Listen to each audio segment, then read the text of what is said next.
Good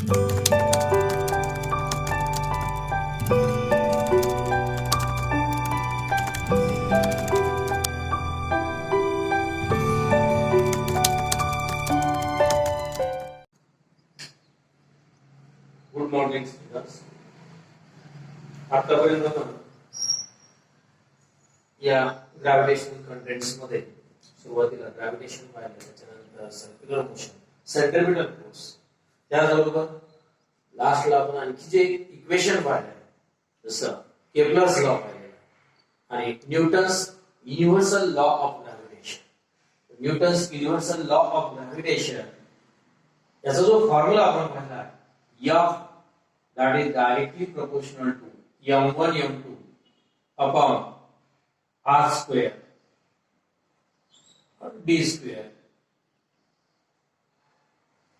म्हणजे F is equal to G m1 m2 upon d square.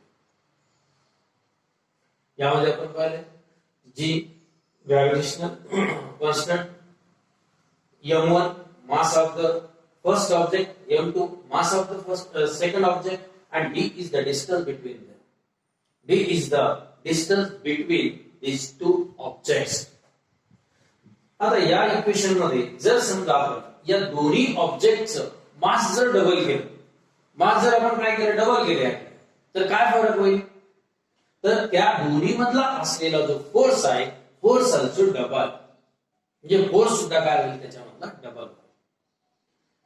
जर समजा आपण याचं जर डिस्टन्स वाढवलं, म्हणजे डिस्टन्स जर डबल केलं, म्हणजे दोन्ही ऑब्जेक्ट जे काय समजा इथे एक ऑब्जेक्ट आहे, इथे एक ऑब्जेक्ट आहे आणि याचं जे डिस्टन्स आहे हे डिस्टन्स जर समजा आपण डबल केलं तर अशा वेळेस या ठिकाणी याचं जे काही या दोन्ही मध्ये ऍक्ट होणारा जो काही फोर्स आहे तर तो फोर्स म्हणजे डिक्रीजेस बाय अ फॅक्टर 4.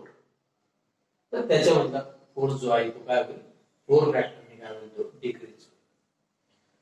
आणखी एक याच्यामध्ये कंडिशन सांगता येईल की जर हा ऑब्जेक्ट हे जे ऑब्जेक्ट्स आहे हे ऑब्जेक्ट जर स्फेरिकल असतील, ऑब्जेक्ट जर स्फेरिकल असेल तर या दोन्हीमध्ये जो फोर्स अप्लाय होतो, जो फोर्स अट्रॅक्ट होतोय तर तो फोर्स त्या ऑब्जेक्टच्या सेंटरला, म्हणजे त्याचं जे सेंटर आहे तर त्या force is directed towards its centre असं आपल्याला या ठिकाणी.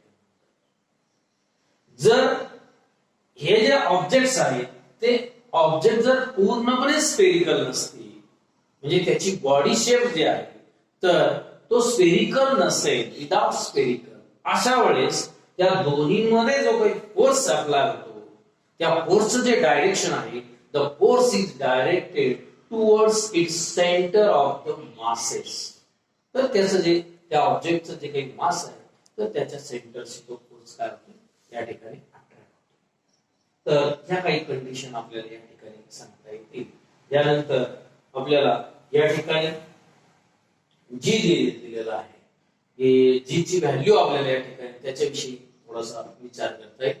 या ठिकाणी जी काय आहे, G is the gravitational constant and it does not change. The value of G or the SI unit of this G will be given by firstly Henry Cavendish, the scientist Henry Cavendish, and the value of G is equal to 6.67 into 10 raised to minus Newton, 10 raised to minus 11 Newton meter square per kilogram square.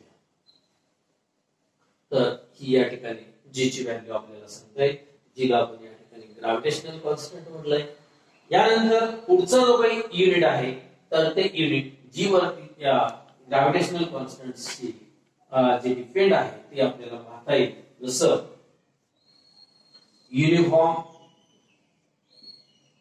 Circular motion and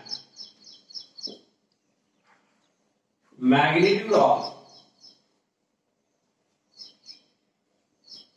centripetal force, magnitude of centripetal force, uniform circular motion and magnitude of centripetal force. Circular motion बद्दल आपल्याला माहिती आहे. की जर समजा एखादी body जी आहे ती सर्कल मध्ये आपण सर्क्युलर मोशनची डेफिनेशन पाहिली. when a body is rotating in a circular motion, when a body is rotating in a circular orbit, so that occurs the circular motion and the force is attracted towards the center of the circle. The force is attracted towards the center of circle. So the force that is equal to, here we can write mv square upon r. So here force, that is the centripetal force which are attracted towards the center of circle, and m, what is m here? M is the mass of the body. M is equal to mass of that body. What is v here? V is the speed or you can say velocity of that body. R is the radius radius of that body in the circle. So this equation, that is the force is F is equal to mv square upon r. हे जसं समजा आपण एक example घेतलं, आणखी एक example आपल्याला प्लॅनेटच्या बाबतीत घेतलं. Planet is also, when the planet is also revolve in a planetary orbit, that means in a circular motion, in a circular orbit around the sun. So at that time the planet is also attract the centripetal force toward the sun, and that is equal to, so F is equal to mv square upon r. mv square upon r. So here force is attracted, that means centripetal force is attracted towards the center.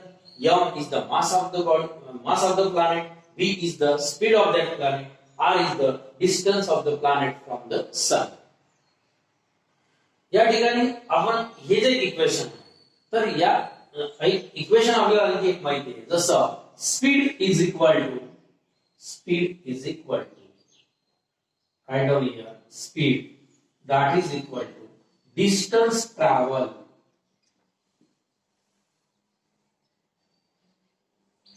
time taken.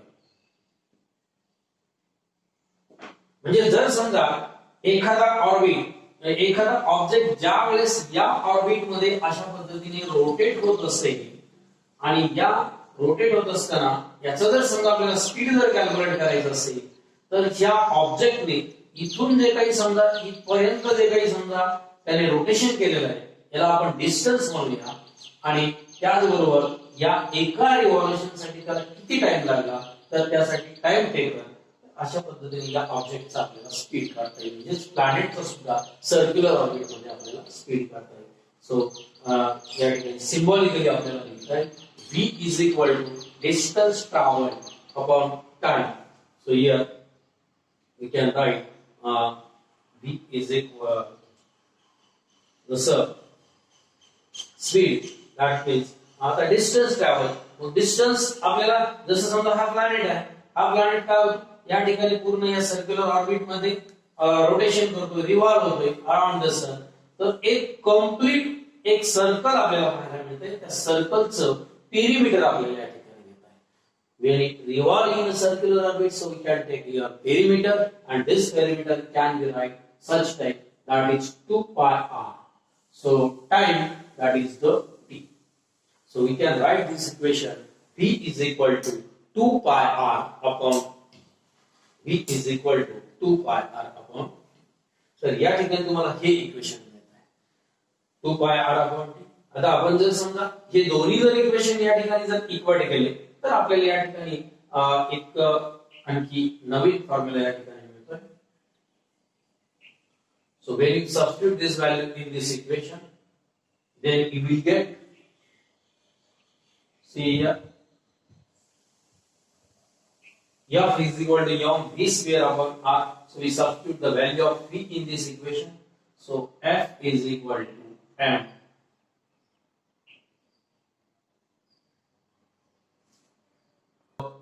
f, we substitute the value of v in this equation. F is equal to mv square upon r. So when you substitute here this 2 pi r upon t square upon r. So mv आपण काय केलं, या ठिकाणी v ची value ठेवली, पुढे calculation करूया. F is equal to m 4 pi square r square upon r into t square. या ठिकाणी r कट होईल म्हणजे F is equal to 4m pi square into एक r कट झालं म्हणजे राहिलं काय या ठिकाणी r upon t square. r upon t square. आता या इक्वेशनला आपण काय r स्क्वेअर ने डिवाइड आणि multiply. So multiply and divide by r square. So you will get 4m pi square r upon t square r square upon r square. Multiply and divide. Multiply and divide. Now here you write down this. So F is equal to 4m pi square. I will put it या ठिकाणी r square into r, that is the r cube, t square आणि r square. r square आपण इथे लिहू t square.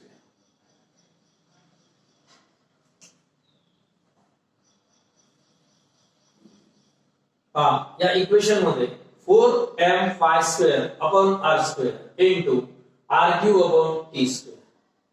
या ठिकाणी आपण पाहिलं r cube upon t square according to Kepler's third law. Kepler's third law आपल्याला माहिती आहे, the square of period of revolution that is directly proportional to cube of the mean distance between the planet and the sun. तर या ठिकाणी that is equal to constant. So F is equal to 4m pi square upon r square into 1 upon k into 1 upon k. Now here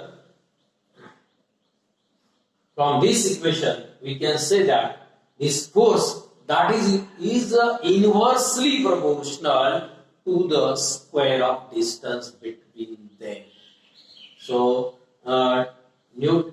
here we can say that this force that is also inversely proportional to the square of distance between them.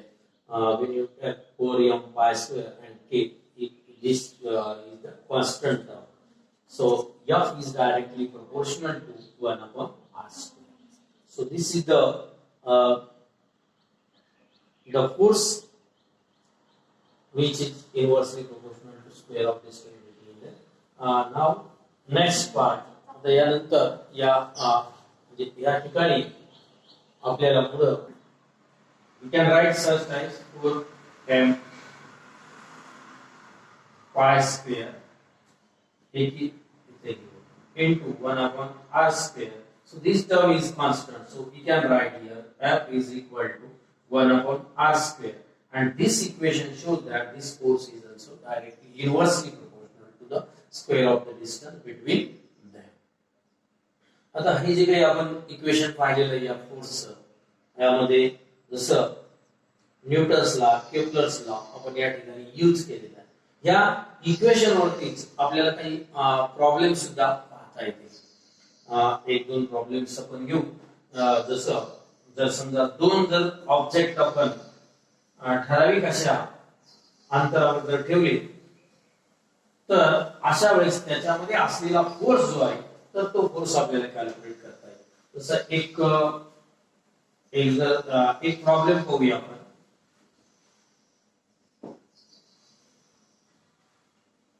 When Mahendra and Virat, whose masses are also 75 kg and 80 kg, and when they are situated at a 1 meter distance in between them, so what is the gravity? What is the force in between them? असं समजा तुम्हाला प्रश्न विचारला की महेंद्र आणि विराट यांचं मास दिलेलं आहे. मास ऑफ द महेंद्र त्याला आपण m1 म्हणूया वाटलं तर. या ठिकाणी m1 लिहिता येईल आपल्याला. So mass of Mahendra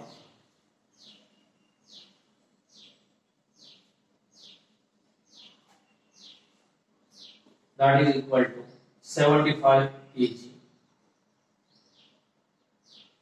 Mass of समजा हे गिवन टर्म्स घेतले आपण यामध्ये. Mass of Virat, that is the 80 kg. Distance in between them 1 meter. Distance D is equal to 1 meter. And you have to ask here what is the gravitational force in between them. You know that the equation, that is the formula of the Newton's gravitational law. So F is equal to G m1 m2 upon d square. Now here what is G? G is the gravitational.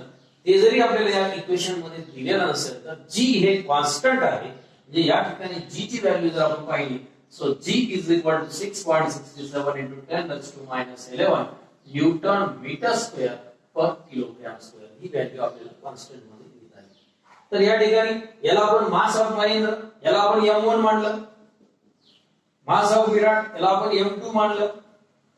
80 kg दिलेला आहे. Distance d is equal to 1 metre. आणि या ठिकाणी आपल्याला या दोन्ही मधला force calculate करता येईल. So F is equal to G ची value 6.67 into 10 raised to minus 11. M1 is the 75 into M2, so that is the 80. आणि D म्हणजे 1 स्क्वेअर. तर हे साधे कॅल्क्युलेशन आपल्याला करता येईल. कॅल्क्युलेशन करत असताना काय करा, या ठिकाणी 10 ची पॉवर याच्याकडे व्यवस्थित लक्ष ठेवा. काय करता येईल, साधं समजा तुम्हाला 75 into 80 हा गुणाकार अगोदर करा. 1 स्क्वेअर तुम्हाला माहिती आहे. 1 स्क्वेअर किती येतो, 1. करेक्ट. त्यानंतर 6.67 वाटलं की जर पॉइंट मध्ये अवघड जात असेल तर याचा पॉइंट तुम्ही काढून घ्या. So F is equal to 6.6 हा पॉइंट जर समजा आपण काढला तर हे मिळेल तुम्हाला 10 raised to minus 13. त्यानंतर याचा गुणाकार किती होतो, 75 into 80. 75 into 80 या ठिकाणी मल्टिप्लिकेशन करा. 0 8 पंचे 40 4 8 7 54 60 किती आला, 6000. राइट. 1 स्क्वेअर 1. ओके. आता या ठिकाणी पुन्हा आणखी कॅल्क्युलेशन पुढे.